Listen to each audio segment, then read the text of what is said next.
اور اسی طرح شارحین نے کہ امام مسلم نے مسلم شریف میں تین درجات قائم کیے.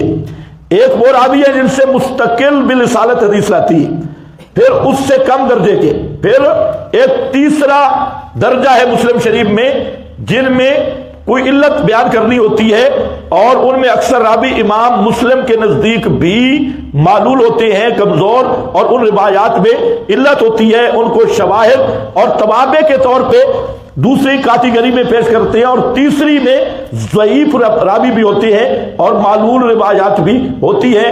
اس لیے یہ تاثر دینے کی کوشش کی کہ مسلم شریف میں جتنی حدیثیں ہیں ماشاءاللہ ساری امام مسلم نے ذمہ داری لی ہے کہ یہ کیا ہے، صحیح ہیں. کتمان ہو گیا نہیں ہو گیا؟ ابھی تو ابتدائی عشق ہے، کتمان شروع ہو گیا. اگر اس طرح میں ایک ایک لائن پہ تبصرہ کروں وقت زیادہ لگ جائے گا. چلو آج کے سبق میں تھوڑی کرتے ہیں کیونکہ ہر دوسری لائن میں ایک دو جھوٹ کھڑا ہے. ترجمے میں بھی جھوٹ ہے.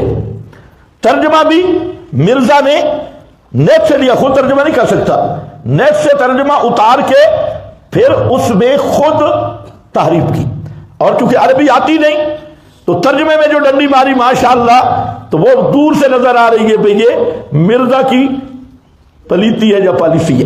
یہ مرزا صاحب کے ارشادات تھے، ترجمہ ایسے ڈنڈی مارتے ہیں. تو خیر فرماتے ہیں کہ پہلا عنوان ہے کہ منہج نبوی پر قائم خلافت راشدہ کی صحیح مدت کتنی تھی. میں تھوڑا مرزے پہ گفتگو کر کے اس عنوان پہ میں نے گفتگو کرنی ہے، وہ مستقل مسئلہ ہوگا. ابھی یہ مرزے کی سن لو. خلافت راشدہ کی صحیح مدت کتنی تھی اور خلافت راشدہ کے اہل حقیقی خلفائے راشدین کون تھے، یہ مرزا کا عنوان ہے. اس کے ساتھ مسلم شریف کی حدیث لایا، اور مسلم کی حدیث میں یہ ہے کہ سیدنا ابو موسیٰ اشعری رضی اللہ تعالیٰ عنہ بیان کرتے ہیں کہ ایک دن ہم نے رسول اللہ صلی اللہ علیہ وسلم کے ساتھ نماز مغرب ادا کی، پھر ہم نے سوچا کہ یہیں بیٹھے رہیں تاکہ نماز عشاء بھی رسول اللہ صلی اللہ علیہ وسلم کے ساتھ ہی پڑھ لے تو بہتر ہوگا. یہ مرزا کی بریکٹ ہے. چنانچہ ہم وہیں بیٹھے رہے. اس دوران رسول اللہ صلی اللہ علیہ وسلم ہمارے پاس تشریف لائے. آپ صلی اللہ علیہ وسلم نے پوچھا تم اس وقت سے یہیں بیٹھے ہو؟ ہم نے عرض کیا اے اللہ کے رسول صلی اللہ علیہ وسلم ہم نے آپ صلی اللہ علیہ وسلم کے ساتھ نماز مغرب پڑھی، پھر سوچا کہ یہیں بیٹھے رہتے ہیں تاکہ آپ کے ساتھ نماز عشاء بھی پڑھ لے. آپ صلی اللہ علیہ وسلم نے فرمایا تم نے بہت اچھا کام کیا. پھر آپ نے سر مبارک آسمان کی طرف اٹھایا، اور اکثر آپ اپنا سر مبارک آسمان کی طرف اٹھایا کرتے تھے. پھر آپ نے فرمایا ستارے آسمان کے لیے باعث امن ہے، جب ستارے چلے جائیں گے تو آسمان پر وہ وقت آ جائے گا جس کا وعدہ ہے. بریکٹ میں لکھتے ہیں یعنی فنا، اور میں اپنے صحابہ کے لیے باعث امن ہوں. جب میں رخصت ہو گیا تو میرے صحابہ پر وہ چیز آئے گی جس کا ان سے وعدہ کیا گیا. آگے بریکٹ مرزے کی ہے یعنی فتن و مصائب، اور میرے صحابہ میری امت کے لیے باعث امن ہے. جب میرے صحابہ رخصت ہو جائیں گے تو میری امت پر وہ چیز آ جائے گی جس کا ان سے وعدہ کیا گیا. مسلم شریف رقم الحدیث، اچھا یہ جو کہتے ہیں نا انٹرنیشنل نمبر کے مطابق، یہ بھی جھوٹ بولتے ہیں. انٹرنیشنل وہ نمبر نہیں ہوتے، اردو والے تراجم کے نمبر ہیں. یہ اردو انٹرنیشنل نہیں. انٹرنیشنل نمبر تو مکتبہ شاملہ وغیرہ کے اور جو وہ کتب ہے تو اس نے اردو لائبریریوں کے انٹرنیشنل مطلب میرا خیال ہے یہ انٹرنیشنل جہلم کو سمجھتا ہے. جہلم انٹرنیشنل ہے 6466. اس حدیث میں غور کرو. دعویٰ کیا ہے کہ خلافت راشدہ کی مدت کتنی ہے؟ اس حدیث میں کوئی تذکرہ ہے؟ اور بڑا دعویٰ کیا ہے؟ واقعہ کربلا. اور اگر مرزا صاحب غور کرے تو اس حدیث میں بڑا سبق ہے. نبی کریم علیہ السلام فرماتے ہیں کہ ستارے آسمان کے لیے باعث امن ہے. میں صحابہ کے لیے اور صحابہ امت کے لیے، صحابہ باقی امت کے لیے کیا ہے؟ باعث امن ہیں. تو یہ حدیث تو بتا رہی ہے کہ کہ صحابہ ستاروں سے اللہ کے محبوب تشبیہ دے رہے ہیں، اور حدیث بتا رہی ہے کہ سارے صحابہ ہدایت پہ ہیں اور امت کے لیے ذریعہ امن ہے۔ اگر اس حدیث پہ مرزا کا ایمان ہوتا تو صحابہ پہ تبرہ کرتا نہیں۔ تمہید میں حدیث دیکھو لکھی، میں نے کہا کہ بالکل پاگل ہے، اس مرزا نے اپنے آپ کو کافر بھی لکھا ہوا ہے، وہ بھی آگے آ رہا ہے، اور وہ بھی حضرت عمر کا فتوی ہے، اس فتوی کے مطابق نرا کافر ہے۔ پھر اس نے یہ بھی ثابت کیا کہ خلیفہ راشد کی بغاوت مخالفت کرنے والا بنتی ہے۔ آگے پھر کس نے کی خلیفہ راشد کی مخالفت؟ تو کہنا یہ چاہتا تھا کہ حضرت معاویہ، حضرت عائشہ، عبداللہ بن زبیر، طلحہ اور یہ سارے معاذ اللہ بنتی اور جہنمی ہیں، یہ ثابت کرنا چاہتا تھا۔ لیکن ثابت کیا کیا کہ حضرت عثمان کا حضرت علی نے حکم نہیں مانا۔ حضرت عثمان خلیفہ راشد تھے، حضرت علی نے حکم نہیں مانا، اور حضرت حسن نے بھی حکم نہیں مانا۔ تو اب بدعت کا فتویٰ کس پہ لگا دیا؟ حضرت علی اور حضرت حسن پہ، یعنی بالکل گدھے کی لات ہے مرزا، اسے پتہ چلتا کوئی نہیں۔ پھر اس کی میں اگر یہ خرافات پہ آخر میں سارے جمع کر کے یہ بتاؤں گا کہ اس پمفلٹ میں سب سے زیادہ تبرہ مرزا نے حضرت علی پہ کیا ہے، اور حضرت حسن پہ کیا ہے، اور حضرت فاطمہ پہ کیا ہے، لیکن عنوان اسے خود بھی نہیں سمجھ کہ اندر کیا چیزیں۔ مرزا نے اسی پمفلٹ میں جو بلندر کیا ہے حضرت علی کے متعلق، آپ حیران ہو جائیں گے، حضرت معاویہ کے لیے ملوکیت ثابت کرنا چاہتا تھا، اور ملوکیت حضرت علی کے لیے ثابت کی۔ خلافت راشدہ کو حضرت عثمان پہ ختم کر کے پہلا بادشاہ حضرت علی ہے، اسی پمفلٹ میں موجود ہے، ابھی میں بتاؤں گا۔ یعنی بالکل پاگل پن۔ تو مسلم کی اس حدیث میں تو یہ آ رہا ہے کہ ستارے آسمان کے لیے ذریعے باعث امن ہے، اور میں صحابہ کے لیے باعث امن ہوں، اور میرے صحابہ امت کے لیے باعث امن ہے۔ تو حضرت طلحہ صحابی نہیں، حضرت عمر بن عاص صحابی نہیں، حضرت مغیرہ بن شعبہ، حضرت سیدنا امیر معاویہ رضی اللہ تعالیٰ عنہ، حضرت ابو سفیان، عبداللہ بن عمر بن عاص، تو یہ بھی صحابہ ہیں، اور یہ امت کے لیے کیا ہے؟ امن ہے۔ ایک تو یہ پتہ چلا کہ صحابہ اور امتی میں فرق ہے۔ صحابہ عام امتی نہیں، یہی حدیث بتا رہی ہے کہ عام امتی کا حکم اور ہے اور صحابہ کا حکم اور ہے۔ اور دوسرا بتایا کہ صحابہ امت کے لیے امن۔ تیسرا، صحابہ کو ستاروں سے تشبیہ، تو ستارے جیسے چمکتے ہیں اور ستاروں سے دنیا کی راہیں پتہ چلتی ہے، اسی طرح محمد الرسول اللہ کے صحابہ وہ ہدایت کے مینار ہیں اور ہدایت کے ستارے ہیں۔ جیسے کوئی زمین پہ بھول جائے تو رہنمائی ستاروں سے لیتا ہے، اگر کوئی دین سے بھولنے لگے تو اس سے رہنمائی محمد کریم کے یاروں سے ملتی ہے۔ تو یہ ہے نجوم ہدایت مسلم کی۔ تو اب جو ستاروں کو بھونکے، ستاروں پہ اعتراض کرے تو ان کی روشنی ختم ہو جائے گی۔ کاش مرزا اسی حدیث کو دوبارہ مطالعہ کر لے جو تمہید میں ذکر کی۔ یہ حدیث عظمت صحابہ کی زبردست دلیل ہے، اور اس حدیث میں عظمت اور دفاع صحابہ کا بہت بڑا موضوع ہے، لیکن جاہل بیچارہ کیا سمجھے، اور گرج کے جانے قدر پھلانی مردے کھامن والی، تو یہ بیچارہ کیا سمجھے۔ تو اس کا کام تھا پیپ شیپ اور نلکے شلکے کا کام کرتا، انجینئر ہے، پیپ شیپ چیک کرتا، ڈبریا شبریا، تو یہ چند کتابیں لے کے بیٹھ گیا پنسار سٹور بنا کے۔ اب ذرا دیکھو اسی حدیث کو غور سے پڑھ لو، تو اس حدیث میں عظمت صحابہ ہے۔ اس کے بعد ذرا غور سے سننا، حدیث نمبر 2 مرزا کی، حدیث نمبر 2 اور حدیث نمبر 3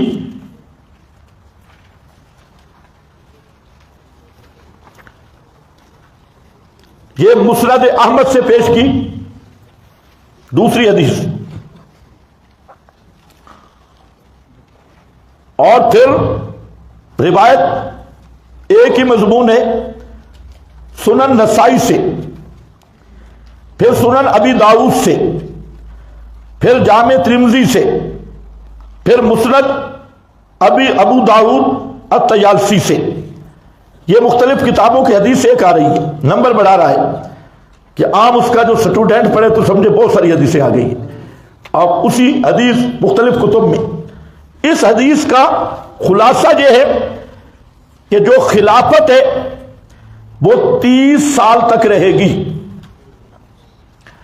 خلافت 30 سال تک رہے گی اور 30 سال کے بعد بادشاہت ہوگی.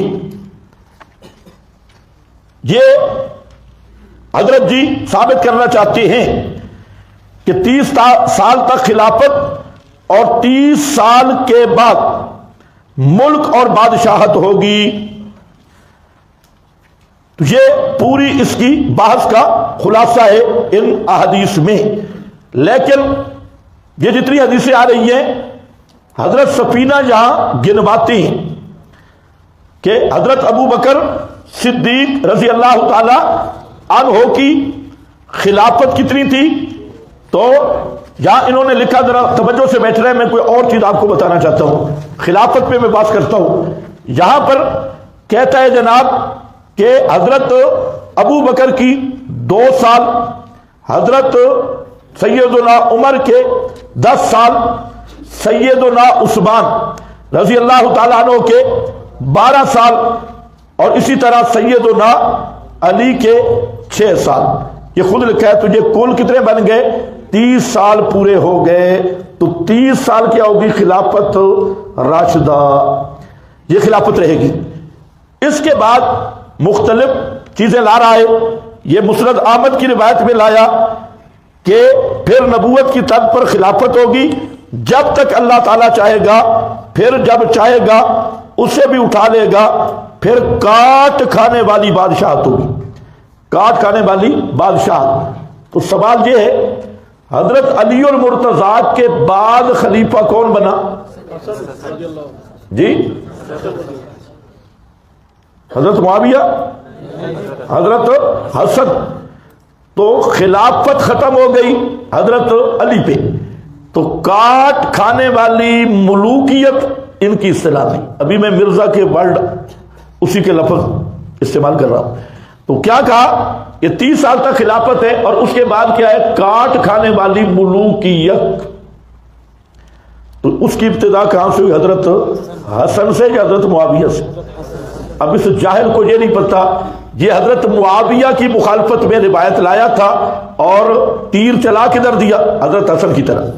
یہ تیر لگا حضرت معاویہ کو رہا تھا. اتنی بڑی سرخی پاؤڈر کے ساتھ عنوان قائم کیا اور پھر یہ مختلف روایات یہاں ذکر کر کے ثابت یہ کرنا چاہتا تھا کہ حضرت معاویہ خلیفہ راشد نہیں ہے, بلکہ یہاں لکھ دیا ابو داؤد کی روایت کے آخر میں, یعنی یہ بریکٹ ہے مرزا کی, یعنی حضرت معاویہ خلیفہ راشد نہیں بلکہ مسلمانوں کے بادشاہوں میں سے پہلے بادشاہ.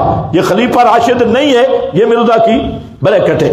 لیکن سوال یہ ہے کہ یہ مرزا نے حملہ تو کیا حضرت معاویہ پہ, لیکن حملہ ہوا کہاں؟ حضرت حسن پہ. اب ان روایات کو اگر اسی طرح ماننا ہے جیسے مرزا نے لکھ دیا تو پھر خلافت حضرت علی پہ ختم اور ملوکیت کی ابتدا کس سے ہوتی ہے؟ حضرت حسن. تو پہلا ملوکیت والا بادشاہ وہ کون بن گیا؟ حضرت حسن. اور یہ کیا سمجھتی ہے مودودی, وہ جالبی اور یہ مرزا جیلوی, ان کے جو ذہن ہے یہ سمجھتے ہیں کہ ملوکیت ایک لفظ انہوں نے ایجاد کیا ہے. اس کی میں بات کرتا ہوں, یہ لفظ بھی بدعت ہے. ملوکیت نہ قرآن کے اندر ہے اور ملوکیت کا لفظ حدیث میں بھی نہیں, یہ ان کی اپنی اختراع ہے. تو یہ خلافت کے مقابل ملوکیت کا لفظ ایجاد کیا. پھر ملوکیت کو کہتے ہیں ظالمانہ حکمرانی اور ظلم کی حکومت, بربریت کی حکومت, یہ ان کی اصطلاح. تو اپنی اصطلاح کے مطابق ملوکیت کس سے ہوئی؟ حضرت حسن سے.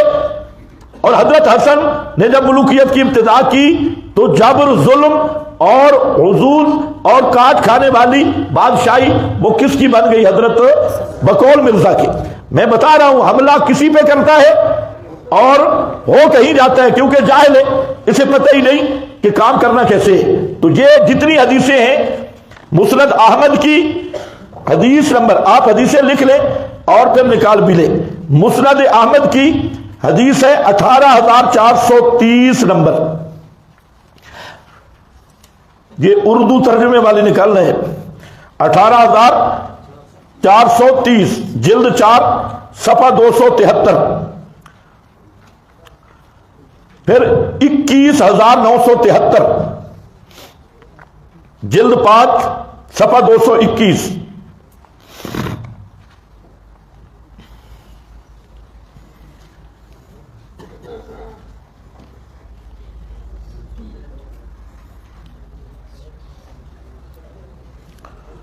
پھر سنن نسائی کی حدیث لایا 8,155، سنن ابو داؤد سے حدیث لایا 4,646، جامع ترمذی سے 2,226، البانی کا جو مجموعہ ہے صحیحہ کا 459، ابو داؤد طیالسی کا 1190 جلد 3 صفحہ 285۔ اوپر آپ عنوان لکھ لیا کریں کہ خلافت 30 سال جہاں ان احادیث میں موجود ہے۔ تو پہلی بات میں نے عرض کی، اس کو ذرا سمجھو کہ ہدف کون بن گیا؟ حضرت حسن۔ تو اب دشمن اہل بیت کون ہے؟ خوارجی وہی اعتراض حضرت علی پہ کرتی ہے، اس نے ان حضرات پہ کیے، اور وہی اعتراض حضرت علی پر وارد ہوتے ہیں۔ اس لیے محدثین نے ایسے نہیں کہا کہ جو معاویہ ہے ستر لاصحاب رسول اللہ، یہ اصحاب رسول کا پردہ ہے، جب یہ پردہ لوگ پھاڑ دیں گے تو پھر پردہ جب ہٹ جائے تو جو مرضی گھر میں داخل ہو جائے۔ جب حضرت معاویہ اور ان شخصیات پہ تبرہ ہوگا تو پھر حضرت علی المرتضیٰ بھی محفوظ نہیں رہیں گے اور حضرت حسن حسین بھی محفوظ نہیں رہیں گے۔ اب آپ دیکھیں تنقید حضرت معاویہ پہ کرنا چاہتا ہے اور کر کس پہ بیٹھا؟ حضرت حسن پہ۔ اور یہ بھی میں بتاتا ہوں کہ اس نے جھوٹ بولے، جھوٹ کئی بولے۔ پہلے جھوٹ کتنے ہو گئے؟ 5 لاکھ کے جھوٹ ہو گئے۔ اب جھوٹ نمبر 6، فراڈ بھی ہے جھوٹ بھی ہے۔ یہاں پر اس نے جو جامع ترمذی کی روایت آپ کو نمبر میں نے لکھا دیا، اس سے پیش کی۔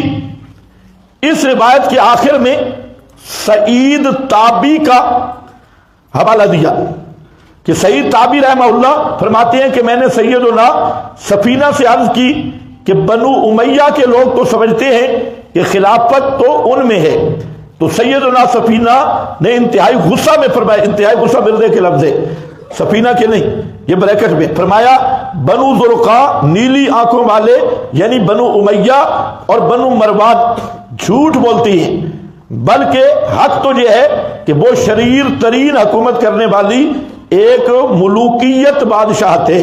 یہ سعید تابی کا قول نقل کر کے ذرا سمجھو۔ آگے کہتا ہے کہ علامہ البانی نے اس کو صحیح کہا، اسنادہ صحیح، یہ سری جھوٹ ہے، سری جھوٹ ہے۔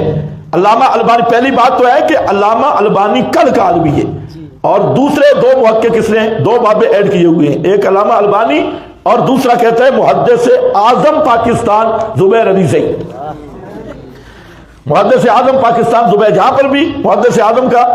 تو اس لحاظ سے چونکہ زبیر علی زئی کو یہ بابا مانتا ہے اور زبیر علی زئی ہمارا بیٹا ہے، اس نے ہم سے پڑھا ہے، تو مرزا ہمارا پوتا شاگرد بھی ہے۔ اللہ ایسے شاگردوں سے پناہ عطا فرمائے۔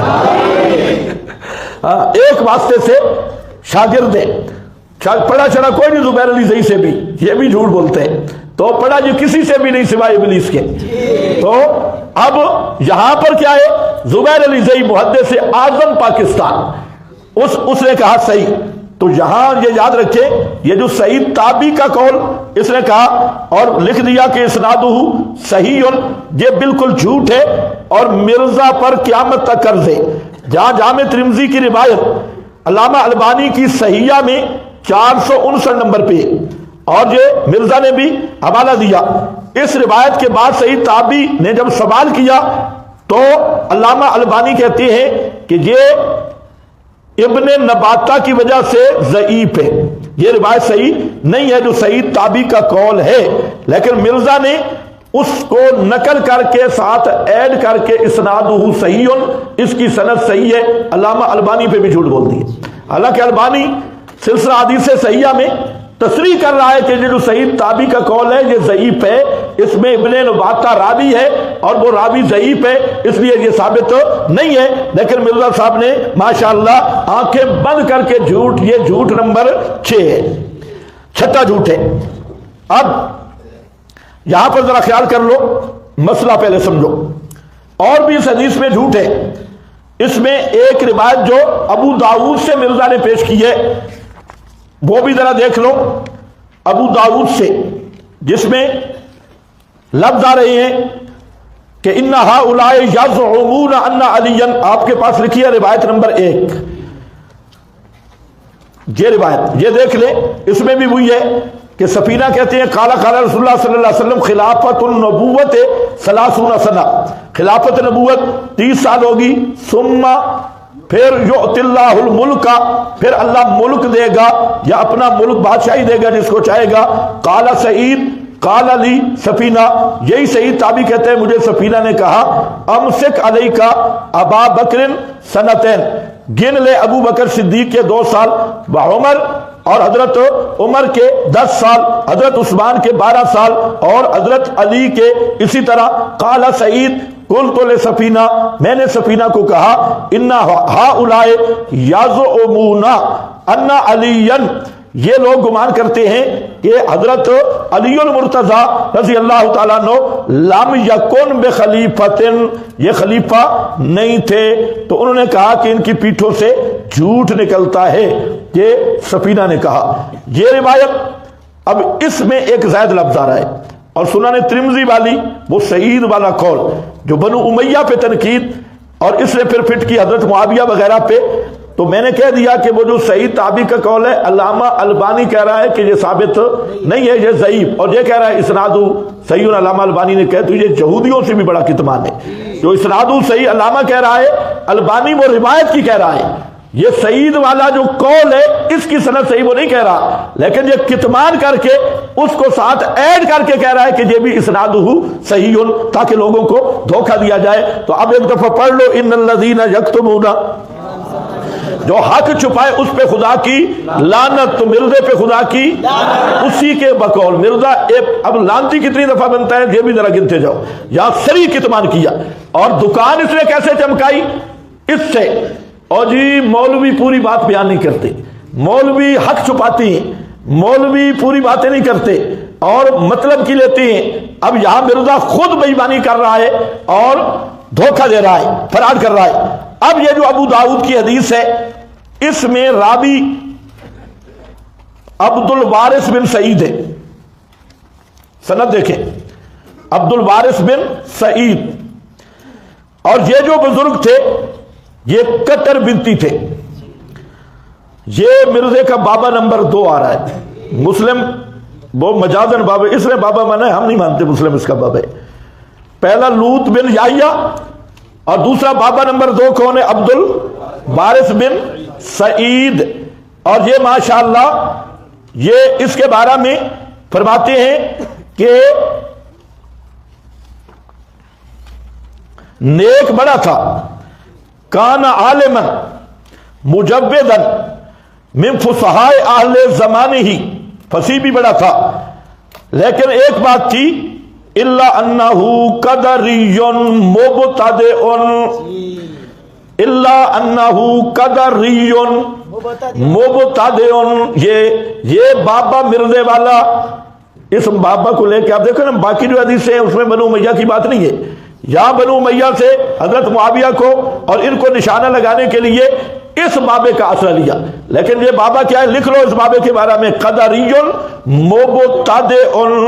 قدری بھی ہے، بدتی. قدری وہ کہتے ہیں جو تقدیر کا منکر ہو، اور جو منکر تقدیر ہے مسلمان ہو گیا نا. حضرت عبداللہ ابن عمر کو آدمی نے کہا کہ ایک بزرگ آپ کو سلام کہہ رہے ہیں، فرمایا میرے سلام نہ دینا. سمعت انہ قد احدث، میں نے سنا ہے کہ وہ بدتی ہے، اور بدتی کو میرے سلام کا جواب نہ دینا. واہ مرزا صاحب، حضرت معاویہ پہ الزام بھی قائم نہیں ہوا، لیکن پھر بھی کس کے پاس گیا؟ عبد الوارث بن سعید قدری مبتدع بدتی اور کٹر بدتی. یہ ہے میزان الاعتدال علامہ زابی کی. اس پر پوری بات سے اور آگے فرماتے ہیں